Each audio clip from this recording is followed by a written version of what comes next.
আল্লাহ এই সময়ের কসম করেছেন। সময় এত গুরুত্বপূর্ণ। যুবক বন্ধুরা আমার, বরফ বিক্রেতা যেমন বলে আমার উপর রহম করো, যার পুঁজি গলে যাচ্ছে তার উপর রহম করো, মানে আমার উপর রহম করো, আমার পুঁজিটা গলে যাচ্ছে। ঠিক তেমনি ভাবে আপনার আমার উচিত আমাদের সময়কে কাজে লাগানো। সময় যদি কাজে না লাগাই আল্লাহর কাছে কি জবাব দিব? যুবকেরা আমার, বৃদ্ধ বাবারা আমার, আমি একটু মনে করে দিতে চাই, আপনি আর আমিও একদিন এই বাচ্চাদের মতো শিশু ছিলাম, কিন্তু আমাদেরকে আমাদের শৈশব আটকে রাখতে পারে নাই, কৈশোরে ফেলে দিয়েছে। কৈশোর আটকে রাখতে পারে নাই, যৌবনে ফেলে দিয়েছে। যৌবন আপনাকে আমাকে আটকে রাখতে পারে নাই, দাড়ি চুল পেকে গেছে, বার্ধক্যের দিকে দাবিয়ে দিয়েছে। কেউ আমাদেরকে আটকে রাখতে পারে নাই। একদিন এমন হবে ঘুমাতে গিয়েছি আর উঠতে পারবো না, বাচ্চাগুলো কান্নায় ভেঙে পড়বে, স্ত্রী কাঁদতে থাকবে, আহারে তুমি ছাড়া কেমনে চলবো। সময়টা এমন করে চলে যাবে, আপনার আমার সময় এমন ভাবে শেষ হয়ে যাবে যে আপনাকে আমাকে বলবে না আমি শেষ হয়ে গেলাম। পুঁজিটা এইভাবে করে শেষ হয়ে যাবে। এই জন্য যার যেটুক পুঁজি আছে ওই পুঁজিটাকে কাজে লাগাইতে হবে। যে আমার 10 বছরের পুঁজি কাজে লাগলো কিনা এটার হিসাব করেন, তার জন্য প্রতিষ্ঠা করেন নাই। কোরআনে কারীম আল্লাহ দিয়েছেন ব্যক্তি জীবন, পারিবারিক জীবন, সামাজিক জীবন, রাষ্ট্রীয় জীবন, রাজনৈতিক জীবন থেকে নিয়ে আন্তর্জাতিক জীবন পর্যন্ত কোরআনকে প্রতিষ্ঠা করার জন্য। ঠিক কিনা বেঠি? কথা বলুন না কেন? আছেন না গুরুস্থানে? একটু আশ্বাস দিন যে হুজুর জীবিত আছে। আল্লাহ এই জন্য কোরআন দিয়েছেন।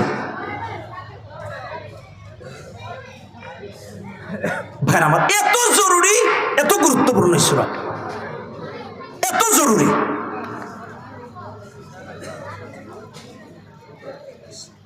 কেমন জরুরি আমি আরেকটা উদাহরণ দিই, একটু মনোযোগ দিয়ে শুনুন। রাসূলুল্লাহ সাল্লাল্লাহু আলাইহি ওয়াসাল্লামের হাদিস, ইমাম তাবারানী তার মুআজামুল আওসাতে এনেছেন হাদিসটা, 5124 নম্বর হাদিস। এটা কত গুরুত্বপূর্ণ এটা বুঝাইতেছি। সাহাবীদের আমল ছিল এমন, একজন সাহাবীর সাথে যখন আরেকজন সাহাবীর দেখা হতো, একজন আরেকজনের সাথে যতক্ষণ সূরা আসর না শোনাতেন আলাদা হতেন না। আর আমরা গীবত না করলে আলাদা হই না, একজনের কাছে গিয়ে আরেকজনের দোষ না বললে আলাদা হই না। কই জানোস না কি বলে, কি হয়েছে? কলিমুদ্দিনের মেয়ে সকিনা অঙ্কের ছেলের সাথে চলে গেছে, অথচ আসলে বাড়িতে আছে, গীবত করে বেড়াইল। আমাদের মা বোনদের মধ্যে এই আমলটা সবচেয়ে বেশি খারাপ আমল। দেখা হইনি কই ভাবি আর কইেন না, আপনার ভাই লোকটা এত খারাপ, আমি না হইলে পৃথিবীর কোনো মাইয়া সংসার করত না। আল্লাহ জানে রে ভাই কার কোন খবর আছে। প্রত্যেক মহিলাদের এক ডায়লগ, আমি দেখে খালি আসছি, তো সবাই এক কথা বলে, অন্য কেউ জীবনে তোমার সংসার করতো না। কই ঠিক, আল্লাহ জানে এর মনে কি দুঃখটা আছে রে ভাই। গীবত, নিজের স্বামীর নামে গিয়ে আরেকজনের কাছে দোষ বর্ণনা করতে থাকে, অথচ সে অনেক সুখী আছে। এগুলো বন্ধ করি। হারাম একদিকে, অন্যদিকে এটা তো অবশ্যই অসৎ কাজ, ভালো কাজ নয়।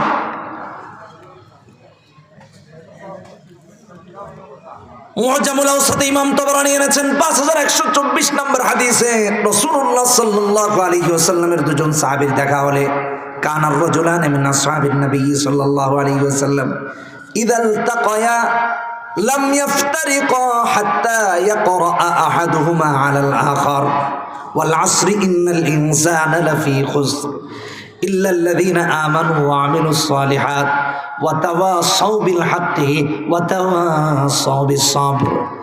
সাহাবীদের মাঝে দুজনের যতক্ষণ দেখা হতো ততক্ষণ পর্যন্ত আলাদা হতেন না, যতক্ষণ না একে অপরকে সূরা আসর তেলাওয়াত করে না শোনাতেন। সুবহানাল্লাহ। মনে করে দিতেন যে তুমি মুমিন, তোমার কর্মসূচি এই চারটা। ততক্ষণ পর্যন্ত আলাদা হতেন না যতক্ষণ না তারা একে অপরকে সূরা আসর না শোনাতেন। গীবত বন্ধ করবো তো? কথা বলেন। গীবত বন্ধ করবো তো? ইনশাআল্লাহ। মিথ্যা ছাড়বো তো? ইনশাআল্লাহ। বাজে কথা ছাড়বো তো? ইনশাআল্লাহ। এটা নেক আমলের সূরা। প্রথমত এই সূরা পারলে শুনিয়ে দিব, এক। দ্বিতীয়ত না পারি সৎ উপদেশ দিব, ভালো কাজের কথা বলবো, নামাজের কথা বলবো, দিনদারির কথা বলবো। সামনে রমাদান এসেছে, কি প্রস্তুতি আছে তোমার? জিজ্ঞেস করি, কথাবার্তা বলি, গীবত ছাড়ি, মিথ্যা ছাড়ি। আল্লাহ আমাদের যুবকদেরকে হেফাজত করুন, আমিন। আমাদের নারীদেরকে হেফাজত করুন, আমিন। এটা খুব গুরুত্বপূর্ণ কাজ আমার ভাইরা। এই জন্য আমার বন্ধুগণ, আমার আল্লাহ প্রথমত সময়ের কসম করেছেন। সময় এত গুরুত্বপূর্ণ, প্রতিটা মানুষের পুঁজি হলো সময়। ব্যবসার জন্য 10,000 টাকা ইনভেস্ট করেছেন, ভালো করে বুঝেন, এটা পুঁজি। যদি 8,000 হয়ে যায় 10,000 থেকে মন ভালো থাকবে না খারাপ? আরে 2,000 টাকা লস। যদি 3,000 লস হয়ে 7 হয়ে আরো খারাপ হবে, 4,000 লস হয়ে 6 হলে আরো খারাপ হবে, 5,000 লস হয়ে যদি 5,000 হয় আরো খারাপ হবে। আর যদি 10,000-এর সাথে 1,000 যোগ হয় মন খুশি হয়ে যাবে যে 1,000 লাভ। মানুষ কত আহাম্মক, একটু চিন্তা করে দেখুন। আমলে সালেহ যারা করে না, কোরআন সুন্নাহর উপর যারা নাই, তারা কত আহাম্মক, একটু চিন্তা করে দেখেন। যার মূলধন তথা পুঁজি হারালে কষ্ট পায়, সমস্ত মানুষের পুরো জিন্দেগিটা হলো তার পুঁজি, হায়াতের পুরো জিন্দেগিটা পুঁজি। তার হায়াতের জিন্দেগি থেকে এক একটা বছর যখন যায়, সে যদি বুদ্ধিমান হতো হ্যাপি বার্থডে বলে বলে কেক কেটে কেটে আনন্দ করতো না, উল্টো সিজদায় গিয়ে রবের কাছে কান্নায় ভেঙে পড়তো যে আল্লাহ, আমাকে তুমি যে 60 বছরের পুঁজি দিয়েছিলা, ওই 60 বছর থেকে 5টা বছর চলে গেছে, 60 বছর থেকে 20টা বছর চলে গেছে, আমি আমার 20 বছরের পুঁজি হারিয়ে ফেলছি, 60-এর 20 মাইনাস হয়ে গেছে।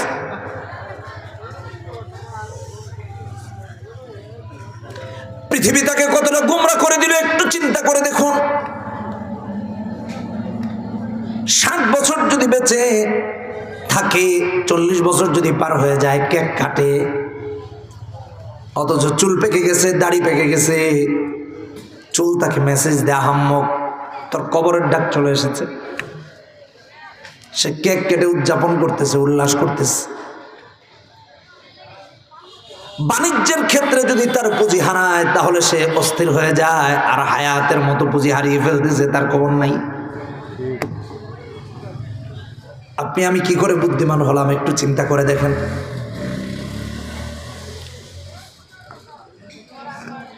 এই জন্য প্রকৃত মুমিন যে মুমিন কখনো এমন হয় না তার পুঁজি নষ্ট করে, দ্বিতীয়ত পুঁজি যদি নষ্ট হয়ে যায় আক্ষেপ করে না, এমন হয় না, বরং আমল বাড়িয়ে দেয় যে জানি না আর কয়দিন বাঁচবো, হায়াত তো শেষ হয়ে যাচ্ছে।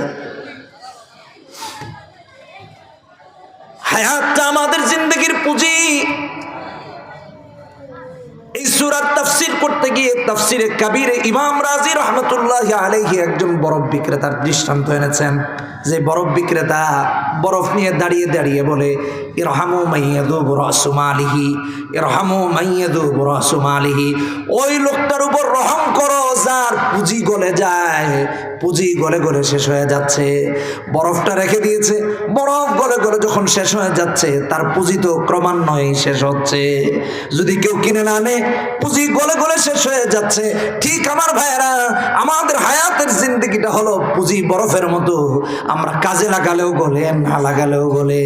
কিন্তু যদি কাজে লাগাই এটা পরকালে জান্নাতের জন্য কাজে লাগবে, আর যদি অকাজে লাগাই তাহলে জাহান্নামের দিকে আপনাকে আমাকে নিয়ে যাবে। ঠিক কিনা বেটি? কথা বলেন না কেন? আমার কথা বুঝতেছেন না? ঘড়ি আটকে রাখতে পারবেন? কথা বলেন। ঘড়িকে আটকে রাখতে পারবেন? পারবেন না। চলছে তো চলছে, আপনি আটকে রাখলেও চলবে। বলে যা, তোর চলার দরকার নাই, ব্যাটারি খুলে দিল। রুমের ভিতরে বসে মনের শান্তি পাবেন, কিন্তু দেখবেন ঠিকই সন্ধ্যা হয়ে গেছে। কথা বলেন ঠিক কিনা? হ্যাঁ।